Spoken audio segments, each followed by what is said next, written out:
70 ते 80% असेल आणि जे मग 200-300 रोपटे त्या ठिकाणी ते येणारच नाही, ते जळून जातील. त्या बदल्यामध्ये आम्ही जवळपास 15,000 झाडं हे अतिशय चांगल्या प्रजातीचे लिंब आहे, वड आहे, पिंपळ आहे, चिंच आहे, जांभूळ आहे, अशा सगळ्या प्रकारची झाडं त्या ठिकाणी लावणार आहोत. राज ठाकरेंशी या चर्चा सर्व करणार आहात प्रकरणाला तुम्ही? राज ठाकरेंशी तुम्ही चर्चा राज करणार आहात? निश्चित मला काही हरकत नाही. त्यांचं एक ऑब्जेक्शन मी सगळ्यांना जाऊन भेटेल, उद्धवजींनाही भेटेल, राज ठाकरेंनाही भेटेल, ज्यांच्या काही अडचणी आहेत, तक्रारी आहेत, त्या सगळ्यांना जाऊन भेटेल.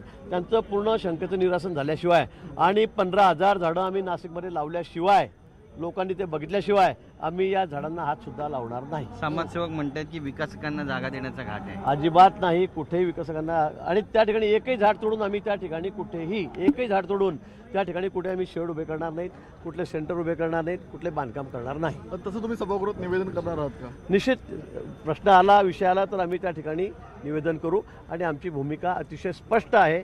कुठेही झाडतोड व्हावी, निसर्गाचा काहीतरी ऱ्हास व्हावा पर्यावरणाचा, अशी आमची अजिबात भूमिका नाही. मुख्यमंत्री महोदयांची अजिबात नाही. जळगावमध्ये स्ट्रॉंग रूमच्या बाहेर पहारा लावण्यात आला. तर मंत्री गिरीश महाजन यांच्याकडून आता भूमिका स्पष्ट करण्यात आलेली आहे.